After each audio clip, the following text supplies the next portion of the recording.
नमस्कार. अथश्री आयुर्वेद आणि पंचकर्म सेंटरतर्फे मी सायली अनिल वराडे आपल्या सर्वांचं सर्वेसंतू निरामे या इंस्टाग्राम पेजवर पुनश्च स्वागत करीत आहे. आपण जी योगमालिका पाहत आहोत त्यातील 6वं अंग धारणा, 7वं अंग ध्यान आणि 8वे अंग समाधी याबद्दल आज आपण या व्हिडिओमध्ये सविस्तर माहिती घेणार आहोत. तर योगाची 6वी पायरी धारणा याबद्दल आज आपण माहिती घेऊया. धारणा हे अष्टांग योगातील 6वे अंग असून आचार्य पातंजलींनी यांची परिभाषा पुढील प्रमाणे केली आहे. चित्ताला विशिष्ट स्थानावर स्थिर करण्याची साधना म्हणजे धारणा होय.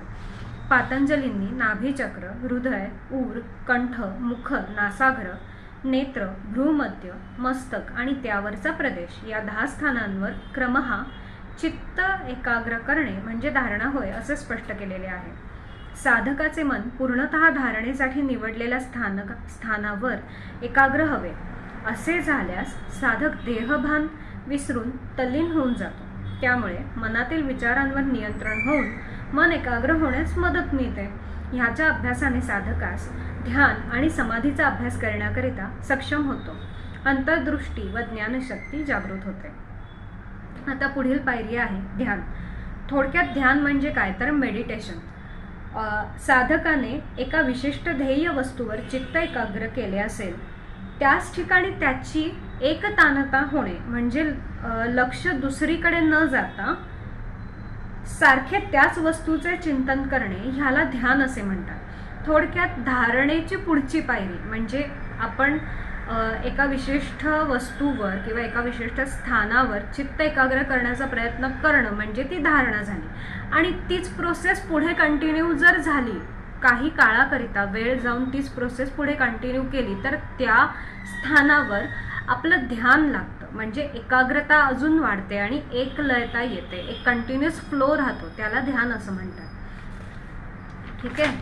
तर मन हे इंद्रियाच्या विषयांपासून ध्यानाच्या वेळेस अलिप्त असते. थोडक्यात सांगायचे झाले तर धारणा ही खूप काळासाठी टिकली आणि तल्लीनता प्राप्त झाली की त्याचे ध्यानात रूपांतर होते. ही धारणेनंतरची सहज अवस्था होय. ध्यानात वेळेचे निर्बंध अजिबातच नसते. ध्यानामुळे रज आणि तमगुणाचा नाश होऊन चित्ताची शुद्धी होते. सात्विक गुणाची वृद्धी होते. साधकाला परमात्म्याचा साक्षात्कार होतो. ध्यानामुळे मोक्षप्राप्तीचा मार्ग व मोकळा होतो. मानस रोगांच्या चिकित्सेमध्ये याचा चांगला उपयोग होतो. शांभवी मुद्रेच्या सहाय्याने ध्यान केल्यास मनोबल वाढते आणि मनोवांछित फलप्राप्ती होते. आता याच ध्यानाचे पुढची पायरी म्हणजे ध्यान खूप वेळासाठी लागलं तर साधकाला समाधी अवस्था प्राप्त होते. धारणा आणि ध्यान यांचीच पुढची पायरी समाधी होय. एखाद्या वस्तूवर केलेले ध्यान जेव्हा केवळ ध्येय स्वरूपाकार होते म्हणजेच ज्याचे ध्यान करीत आहे त्यात तल्लीन होऊन साधकाला आपल्या स्वतःच्या अस्तित्वाचे सुद्धा भान राहत नाही, त्या स्थितीला समाधी म्हणतात.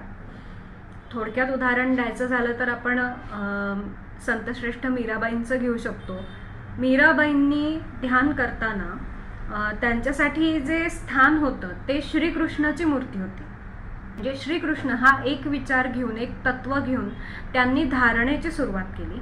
धारणेमध्ये जसं त्यांना मास्टरी प्राप्त झाली तर ते ध्यानात विलीन झाल्या आणि ध्यानानंतर त्यांना फक्त श्रीकृष्ण उरल्या, त्या उरल्याच नाही. त्यामुळे तिथे त्यांना समाधी प्राप्त झाली. यात मन आत्म्याशी एकरूप झालेले असते. सुख दुःख, प्रेम द्वेष, शीत उष्ण, मान अपमान हे दोन्ही संवेदना दूर झालेल्या असतात. समत्व बुद्धी प्राप्त झालेली असते. खऱ्या ज्ञानाची प्राप्ती झालेली असते. त्यावेळेस साधक समाधीस्थ झाला असे म्हटले जाते. ही झाली योगाची 8वी आणि सर्वोच्च पायरी समाधी.